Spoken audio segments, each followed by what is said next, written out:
Welcome everybody to Museum of World Culture. It's a fantastic evening and we are so happy to see so many of you here, friends of literature. And my name is Mats Widbom, I'm the museum director here, and it's such a great privilege for us to welcome Mario Vargas Llosa here to Gothenburg and to the Museum of World Culture. This is also part of the International Writers Stage, which is a really great collaboration we have had for some time now together with the book fair, the City Library here in Gothenburg, and also the Writers Center West and Göteborg and Company. So I also would like to express my many thanks to our partners for this presentation. We are so grateful that you took your time to come here, and I know that you have had a busy day. This is the fourth presentation, and it's also such a big crowd in the book fair. It's you have to move like this when you move around there. But it's a fantastic time of the year in Gothenburg, because this is really the event of the year, and when you talk about literature and culture. So with this, a few words of welcome. I just can tell you also that the presentation here will be streamed live on web. So if you think about the cameras here, it's because we know there is such a big interest for the presentations. So we have also a lot of viewers and listeners on sitting in front of their computers right now. So welcome to all of you too out there in cyberspace. Now it's my pleasure to leave over the word to the moderator for tonight, Andrea Castro, who is the assistant professor of Hispanic literature at the Gothenburg University, and she will also now take over the microphone from me. So welcome everybody and enjoy the evening. Thank you.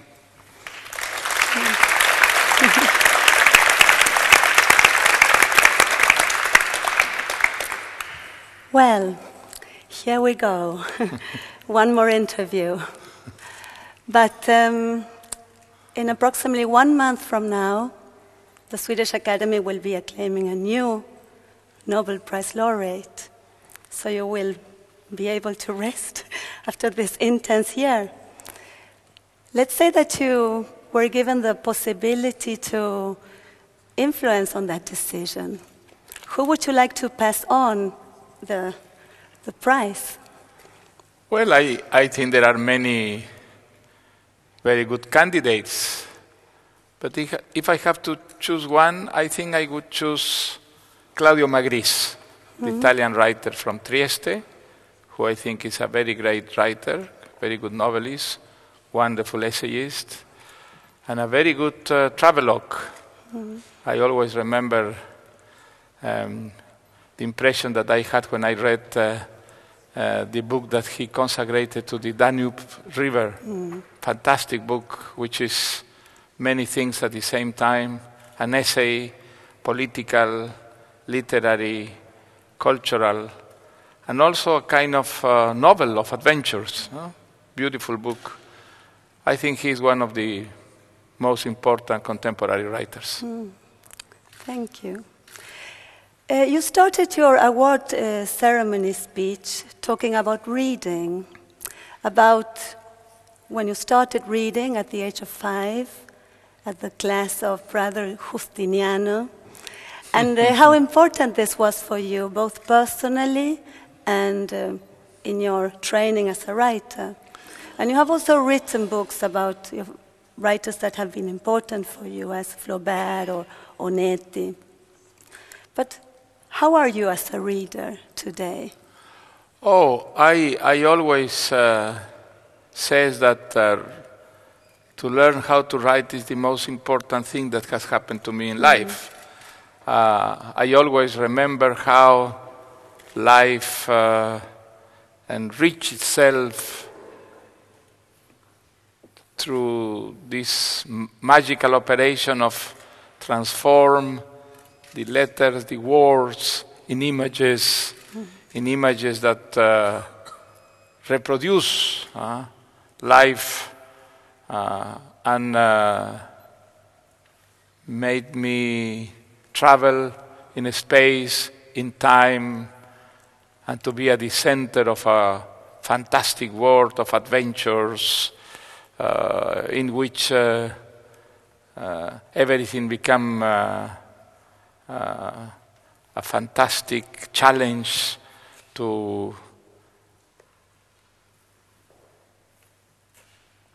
overcome all kind of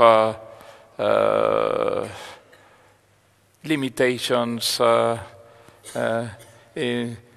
Reading was an instrument in which you could become a real Superman, to have an extraordinary diversity life.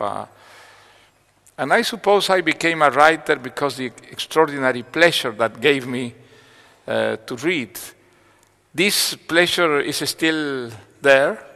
I still enjoy enormously a new book that is able to capture entirely my attention, my imagination, and makes me believe that I am not myself, but someone who is a protagonist of these adventures. It's still the most extraordinary pleasure. And for that reason, when someone asked me an advice, I don't like to give advice to anybody, but if I dare to give one advice to young people is please read, please enjoy the extraordinary life that you are able to capture through good books. I think there is nothing that can enrich so much your life as a very good book. Yeah. Are you a disciplined reader, or do you read many books at a time? I have, of course, let's say, the obligatory readings. Sometimes I have to do research for what I am writing about, and this, of course, is an obligation to read certain books in order to research. But I still read for pleasure. I reread a lot. I reread great books, sometimes with a certain fear of being disappointed. For example, I have never been able to reread The Three Musketeers by Alexandre Dumas. I enjoy it so much when I read that book that I don't dare to be disappointed. So, but it happened to me with Les Miserables by Victor Hugo, which was one of the great experiences of my youth. And for many, many years, I was very reluctant to reread it. But in the early 80s, a new translation was produced in Spain of Les Miserables, and I was asked to write a preface. And I read again the book, and I was not disappointed at all. On the contrary, I discovered that unlike what had in my memory, Les Miserables was not a book for children. That Les Miserables was a book also for children, but also for very mature and experienced readers, that it was a very complex and profound book. It was a book of adventures, but at the same time, it was a philosophical and even a religious kind of book. I was so impressed that instead of writing only a preface, I wrote a little book about Les Miserables. The good results of rereading. Absolutely. What are you reading right now? Are you reading something? I am reading I usually don't read Le Prix Goncourt, but I read a very good review of the last Prix Goncourt in France, which has a very enigmatic title, HHHH. The author is Laurent Binet, and it's a book about Heydrich, the Nazi, who was the protector of Czechoslovakia, and who was killed by two Czech patriots, one Czech and one Slovak. And it's a very interesting novel. It's an historical novel about this monster who was Hendrik, and also the way in which these two volunteers prepared the conspiracy to kill him, and what happened after with them. Very, very interesting novel. A novel deeply related to history, and at the same time a novel because you can see that he has invested as much imagination as historical research in the building of the book. No? And talking about history, you were one of the main figures in what was to be called the Latin American boom. And this was for 40, 50 years ago. The Latin American boom can be described as a lucky combination of a great renovation of literature in Latin America, together with a publishing market that was willing and able to publish and to promote this literature. And many years have passed, and you have gathered lots of experiences. You have written many more books and articles and drama, and you have lived in different countries. How do you see today, from today, your role in that event that was the 60s in Latin America, the boom? Well, I think it was very important for Latin America and in general for the Spanish-speaking world because, I think what was called the boom represented very different things, but the most important probably was the recognition that Latin America could produce good literature. That Latin America was not only able to produce dictators, guerrilleros, mariachis, very good dancing music, but also works of art. And this was a discovery which was not only done, let's say, in the United States and Europe, but also in Latin America. Until the 60s, I would say, Latin Americans don't read much Latin American writers. I can speak by myself. In the 50s, when I was a university student, I don't think I read much Latin American authors. It was very difficult, by the way.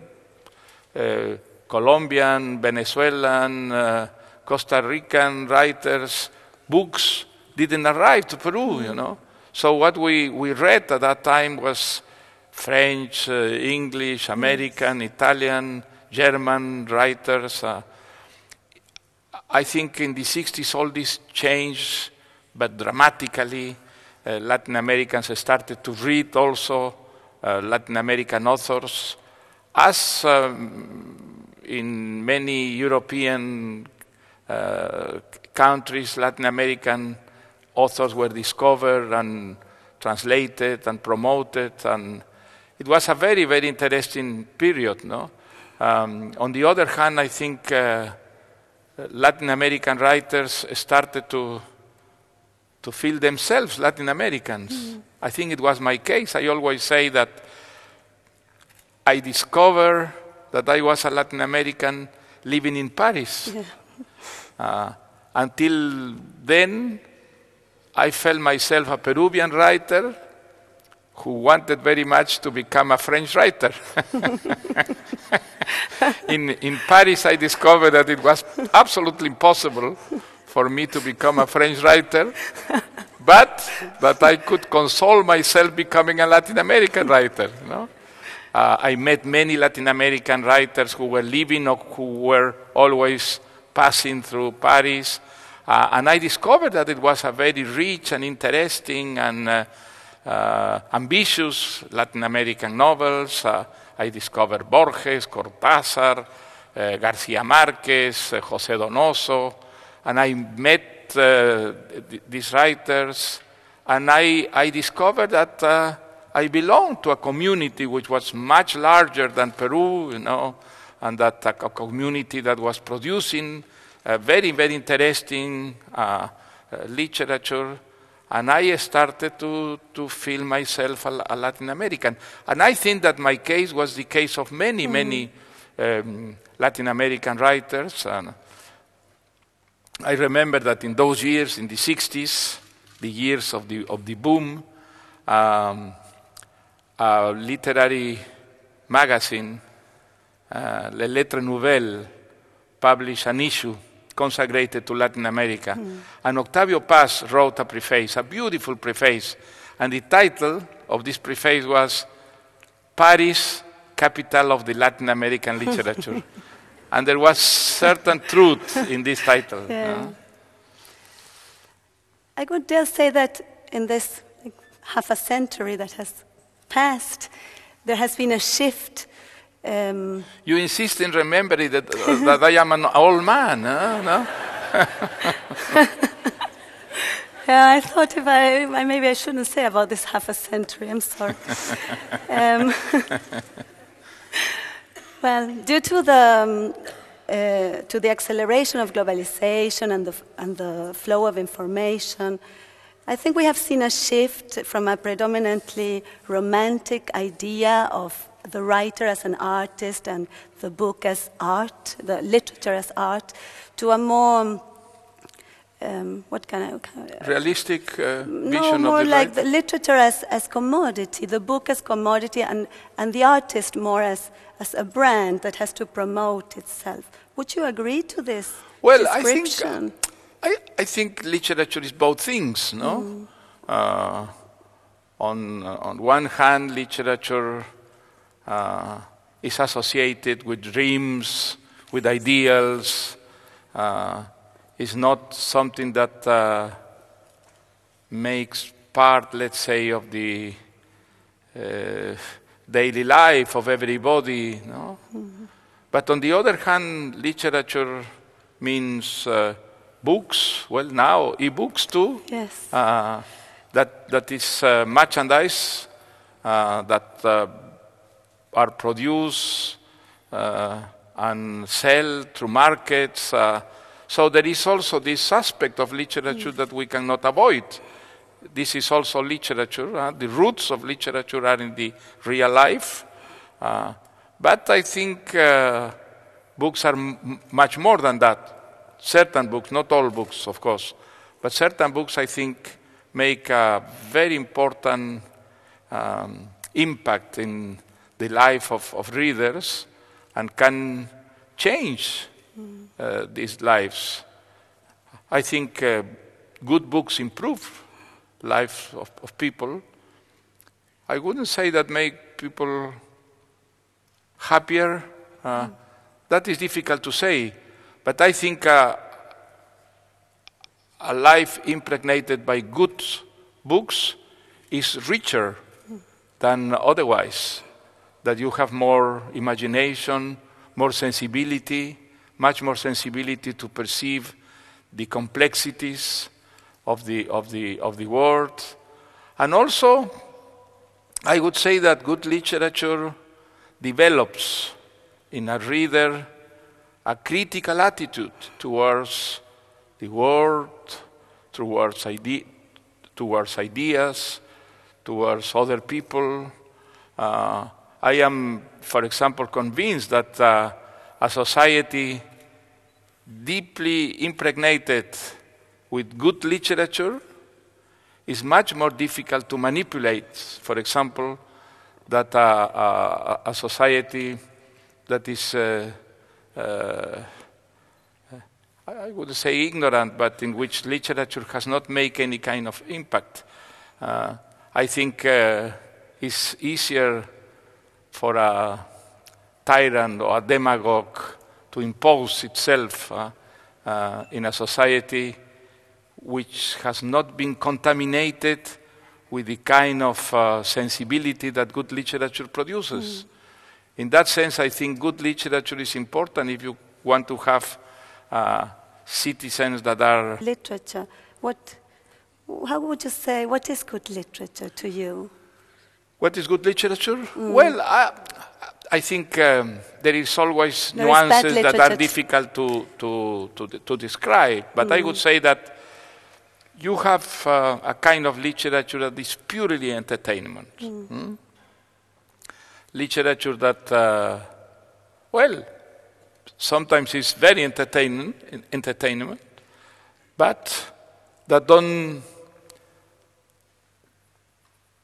remain in your memory, that don't grow in yourself afterwards.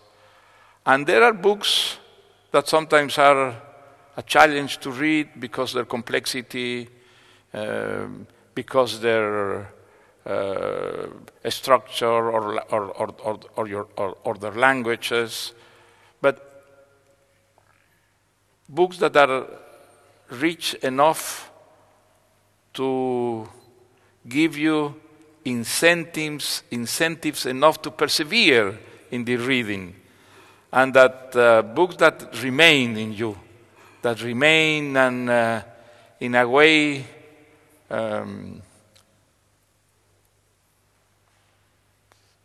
form part of yourself. What happened to me with the Three Musketeers, with Les Miserables, with Madame Bovary, or with War and Peace, books that have really changed my life. I am absolutely convinced that my life without those books would have been poorer than it was.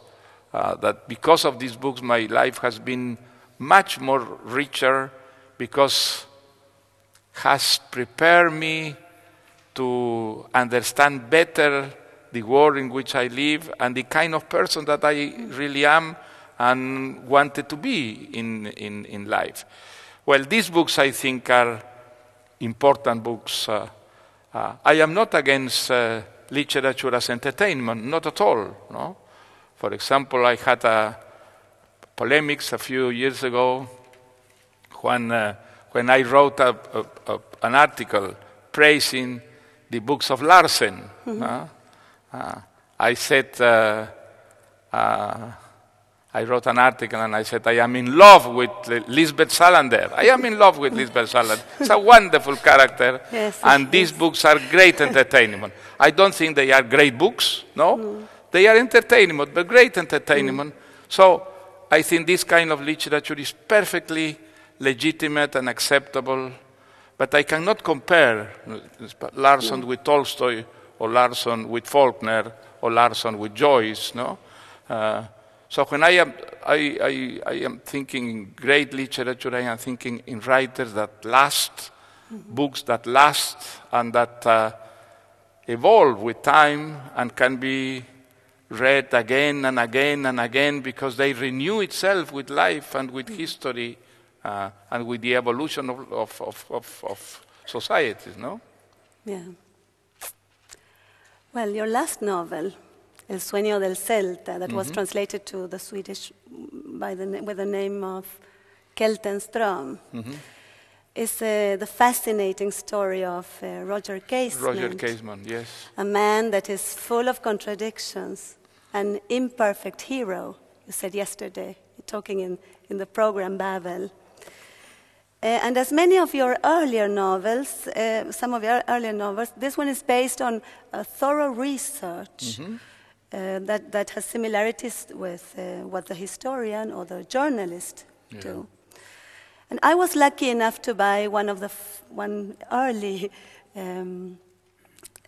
copy of the book that came along with a journal in which there are pictures of you in different places that following the footsteps of Roger Casement, both in Congo and in the Amazon, Ireland too. And there are pictures of you in these places that later will be in the novel, and there are maps, and there are handwritten notes you make along the way. And I thought that this journal enhanced the image of you as a historian or as a journalist. And, of course, of you being the narrator of the novel later on. In spite of this, you always insist in the fact that you write literature, and you always repeat that literature is a lie. In this case, I think that the gap between literature and history is not as clear, or literature and, I don't know, historical facts, let's say. When I read the novel, I enjoyed it I liked it very much. I read it as a novel, but still, when I had ended the novel, I felt I had learned a lot about Roger Casement, about colonialism. So my question is, how would you like to comment this relation between literature and history, or literature and historical truth, or whatever, how you want to call it? Well, I like history very much. When I was at the university, I had the privilege of having a wonderful teacher who was an historian, and he was such a good teacher that in a given moment I was hesitating myself if following history or literature, you know. And history is something that I like, I enjoy very, very much. And I have used history in many of my books, of course, not only in the last one. But I consider myself a novelist, not an historian. I do a lot of research always, but not as an historian to try to find a truth, an objective truth that I could explain or describe in my novels. Not at all, no. My research is just to familiarize myself with the environment, the historical, the social, the cultural environment in which I want to invent a story. And I have proceeded exactly the same in the case of this novel. I have done a lot of research, trying to establish everything that is possible to know objectively about Roger Casement. And fortunately for me as a writer, there are so many blanks in this biography, so many enigmas, so many mysteries, that there was a very large field for using fantasy, for using imagination. On the other hand, if you are an historian, there is no way in which you can penetrate in the intimacy of the character, of the subjective dimension. And this novel is narrated, not entirely, but I would say mostly, from the perspective of the intimacy of the character. And this, of course, means fantasy, means imagination much more than historical objectivity. I think the big difference between history and literature is this one. In history, in a history book, the truth is always outside the book. And the book is much better. The book is really achieved if the truth that it tried to explain and to describe matches with the objective truth, the truth that is outside. If you are a historian and you describe the Waterloo battle, it's very important that what you describe matches exactly what happened in Waterloo during this battle. In a novel, the truth is never outside the book, it's inside the book. The truth is something that the book is able to build up through what can we call a power of persuasion. If a novel persuades me, for example, that the Arabs invaded England and occupied England, I believe that the Arabs occupied England for a while, even if the Arabs never invaded England. I mention this case because I am thinking in a novel that I admire very, very much, a medieval novel, Tirant lo Blanc, a novel, Valencian novel written in Catalan, in which there is a description, very convincing, of the invasion of England by an Arab army. Well, I think the truth, the literary truth is something that is built with words and with fantasy and with imagination, and is inside the book, not outside the book. The kind of literary truth is something that is a creation of a writer. The truth in history is something that is outside the book, is something that the historian tries to reach through his investigation and explain or describe in his book. And I think this difference is enormous, it's really essential. The essence of literature and the essence of a history book are absolutely different and incompatible. And that's why you say that literature is a deceit. Yeah, I think literature can reach a dimension that an historian can never really reach. No? In this sense, I think literature is a complement of history, or history is a complement of literature, but it's very difficult that you can identify both things in one book. There are some cases, and extraordinary cases. Michelet, for example, was a great historian and a great prose writer. In this sense, he was a literateur. No? But Gibbon, maybe Gibbon, the Decline and Fall of the Roman Empire is a fantastic book of history, and so beautifully written that you can say this is a literary masterwork at the same time. But these, I think, are the exceptions to the rule. Yeah. Well, when I was preparing for this conversation, I came across a filmed interview with you on occasion of the Lima Film Festival in the year 2008, I believe. And I was taken by how your eyes gleamed when you talked about movies. You seem to have a very affective relation to film. Oh, very much indeed, yes. Films can tell stories so rapidly, and this, I think, influenced very, very much the construction of time in the novel. If there is one major difference between the classical novel and the modern novel, is the way in which time flows in both. In the classical novel, the time goes very slowly, taking all the time to describe the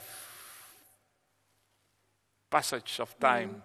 In modern novels, this is intolerable for readers. When a modern reader reads a classic, must accommodate himself or herself to this time, to this slow time, a slow passage of time that is typical of the classical novel. Modern novels, no, because I think is this cinema, because the influence of cinema. Another influence, I think, is the visual, the visual